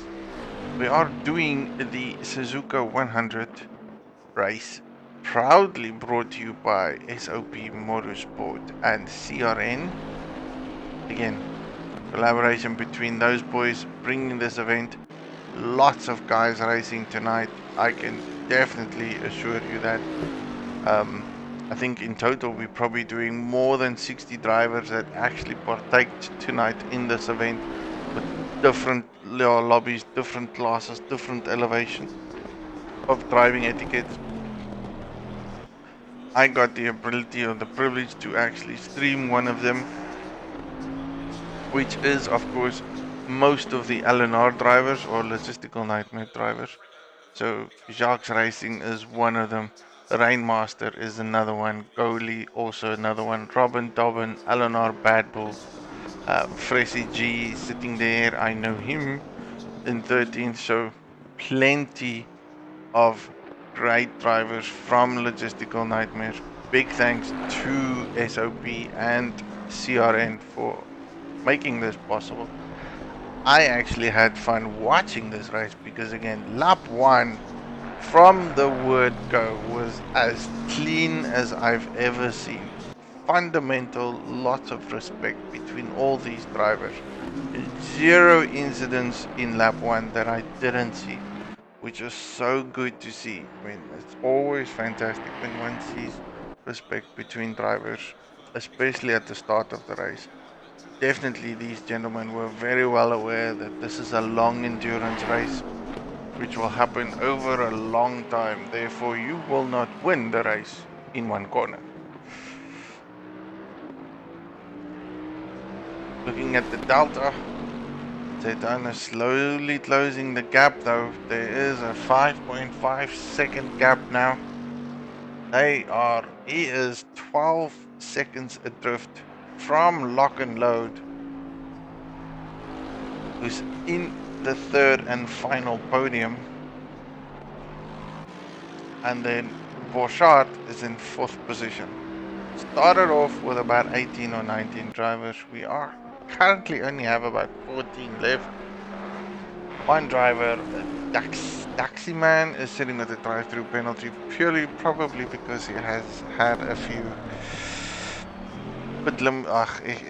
track limits that he exceeded. Again, penalties provided by the in-game, all done purely based on a few factors. One, exceeding track limits, therefore what it is cutting corners, going over the line, pushing the limits way too far, therefore you will get potentially a drive-through penalty. The other penalties that the in-game does for you is a stop-go 30-second penalty. That normally derives from if and when you speed in the pit lane. I've had a long discussion about the pit lane itself, somewhere in the middle of the stream, indicating that, you know what, that is probably a position where drivers can lose a lot of time, make up a lot of time, and gain a lot of time from. There's so much to think about, to do, make sure you enter and all those things. Ooh, that does not look good, not look good. Too much.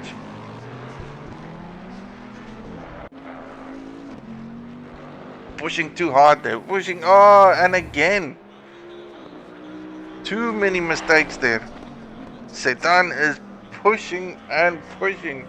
And the more he pushes, the more it will make it harder for him. He is looking at the clock. Time feels like it's running out for him. Ideally, we are maybe going to look at another, 6 laps? Something happened. Something occurred. Jocks Racing is out of it. Oh my goodness. That is not nice at all. An individual that has raced all the way from start to finish, 1 hour and less than 30 minutes. So a good 90 minutes race is now disconnected from the server. Again, ladies and gentlemen, that can happen. That is just what I would call an unfortunate mechanical failure. Engine popped the lid. The engine popped the lid. In my head, I can just see the man hitting the wheel, looking at why he just disconnected. What has gone wrong? Satan looking very comfortable at this stage because he has everything to win, nothing to lose. I do wonder if he is struggling with his car itself.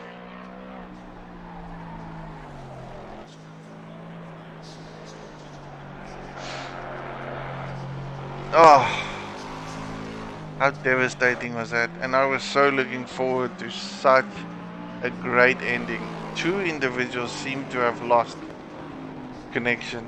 Not 100% sure who though. I know Jacques Racing, who was part of the top 3, has been there. Oh, the Porsche as well. My great old friend, Mr. Porsche, is out.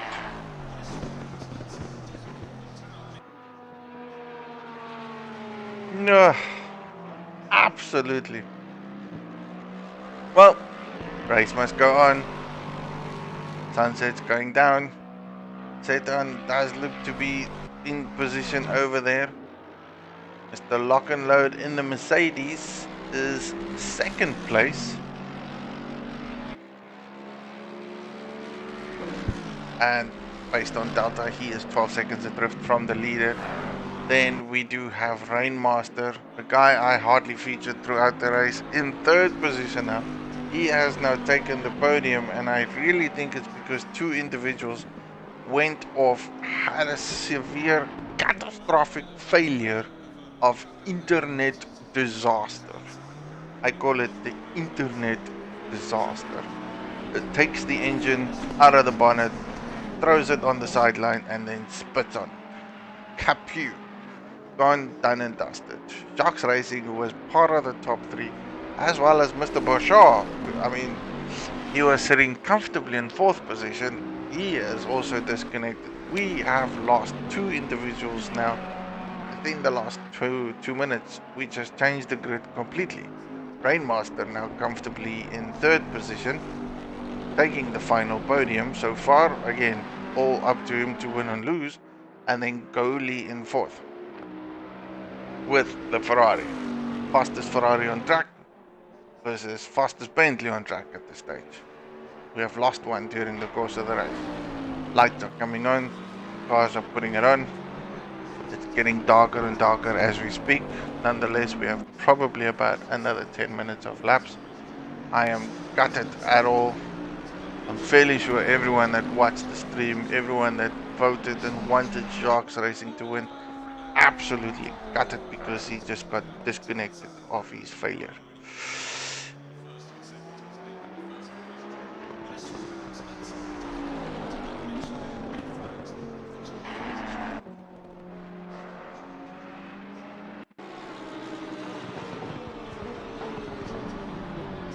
And of course, I found a battle.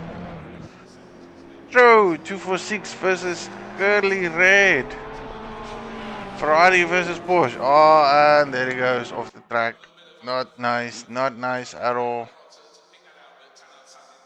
That was a battle for position.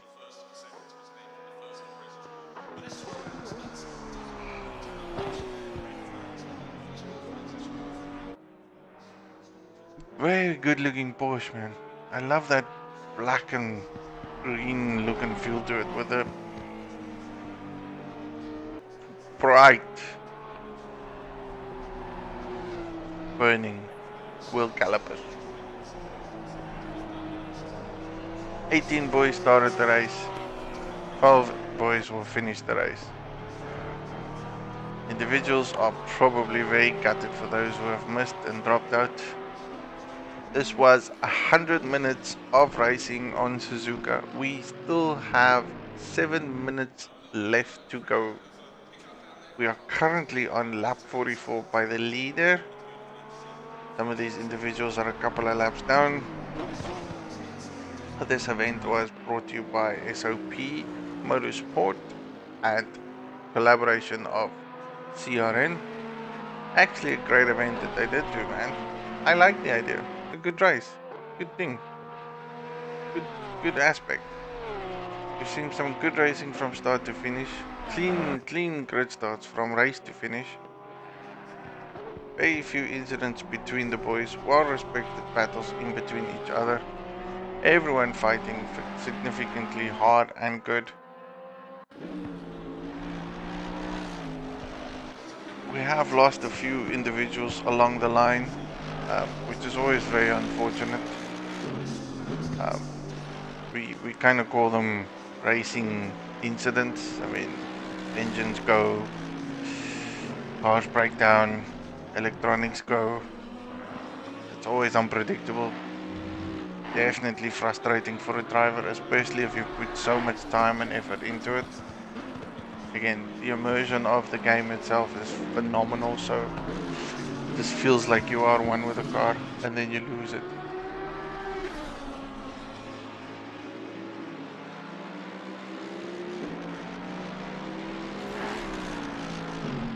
This, for me, is probably my longest stream ever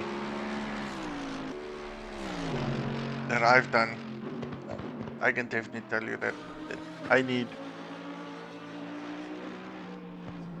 lots of fluid coming down my throat just to ease all the talking I've done. I'm probably not even going to talk for the next few days. I've been streaming this all alone, which, again, not my strong point. I am a man that loves racing.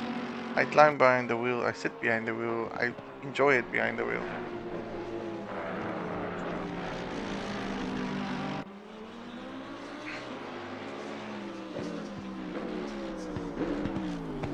Getting darker as we see.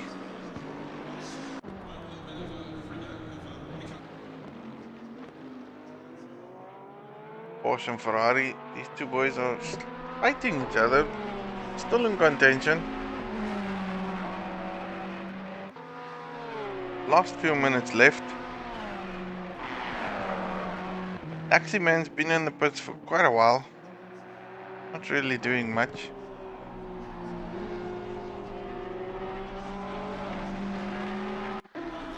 SP Mandera, we have a Lambo in the top 10 now. Phenomenal drive from this individual. That is a car to handle. I haven't actually driven it yet. I probably need to go and take it out sometime and see how it feels. I hardly touched it. I didn't even do career mode with it.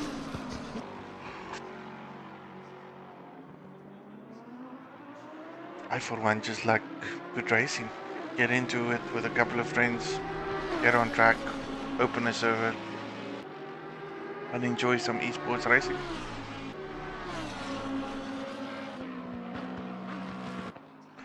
So for the individuals that are still watching, this is, however, still console racing. So PlayStation, console, esport type racing, PS4, Assetto Corsa, Competizione.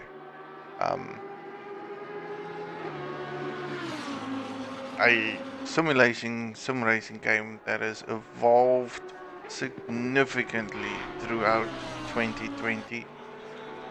Started its journey from the PC side of all communities, slowly moved across to console throughout the third quarter of the year.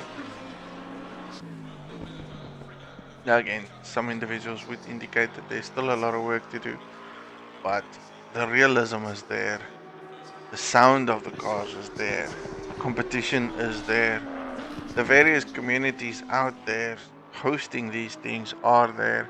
Again, anyone and everyone can race pretty much everywhere, which is good. It brings the world together.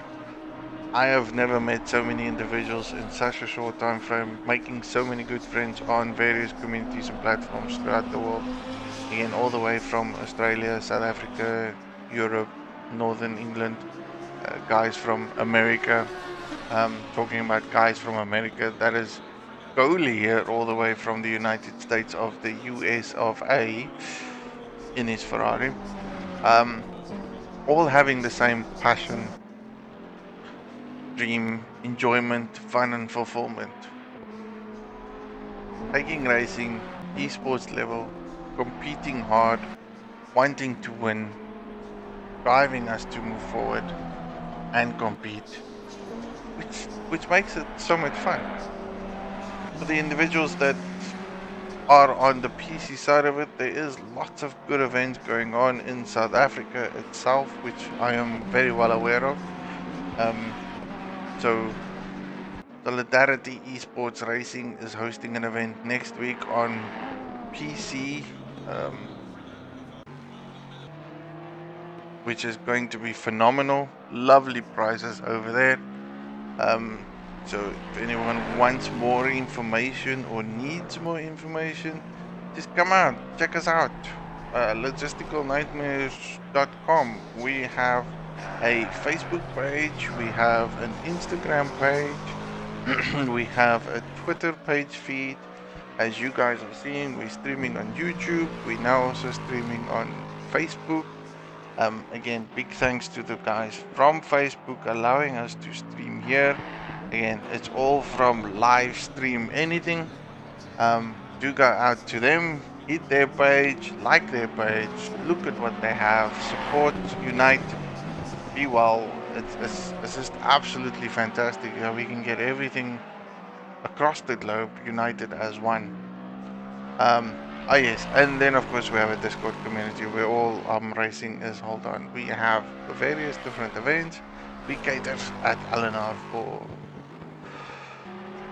anything console type, GT Sport Racing, Assetto Corsa, different types, different times of the week.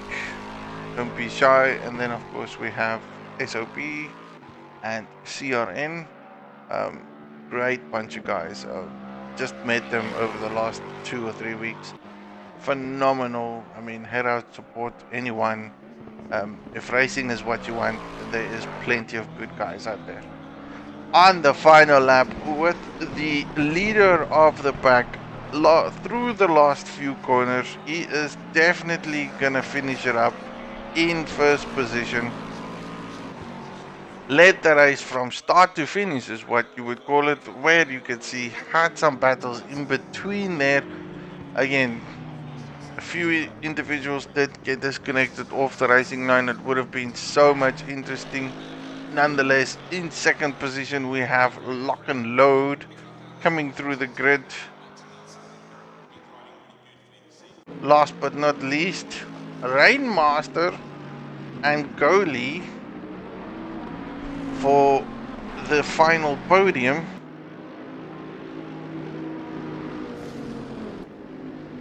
Now that's a scene I didn't think of seeing. 3 LNR guys. Just look at that.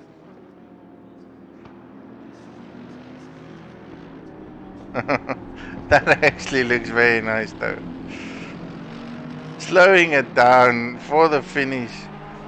What is this? Photo opportunity exponentially. This is what we do. The race is still on, boys.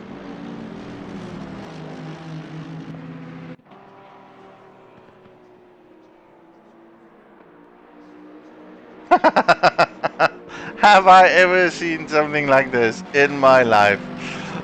Oh my goodness. Big ups, big thanks. That has put a big smile on my face. I have never seen that. That is 1, 2, 3, 4, 5 LNR boys coming down the line, finishing up side by side. That is showcasing a great community aspect. You boys are fantastic. Coley, Rainmaster, Robin Tobin, Bad Bull. Ah, phenomenal. I clappy clappy for sure. That's how we finish a race, gentlemen. That's how we finish a race. United we are one. Happiness we are two. Finishing it up in style. That is style.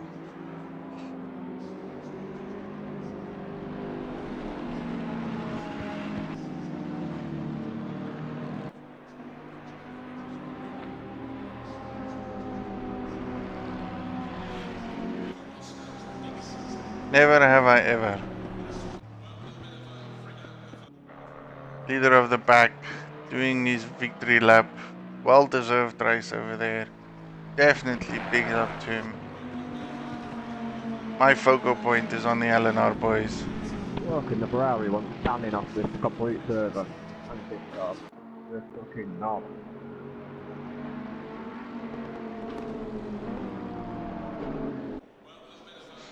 Well done, gentlemen.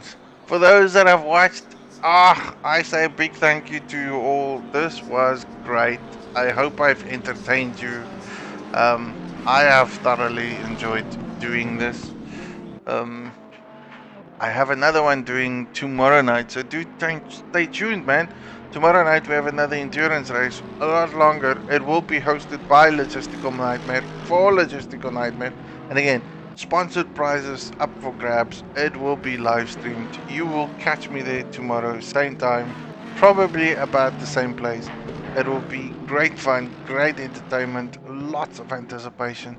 This is an LNR event, the next one, not a SOP and CRN collaboration, although I have to say big thanks to them for this. This is an absolute honor to do this. Great fun, great excitement, thoroughly enjoyed it. Last but not least, thanks also to Livestream Anything from Facebook, giving us the ability to go and stream there. Again, guys, if we're trying to make esports racing well known, it is just one of those things. Benchmarks are there. Thanks, everyone. Do have a good evening. Good night. God bless. Stay safe. Bye bye.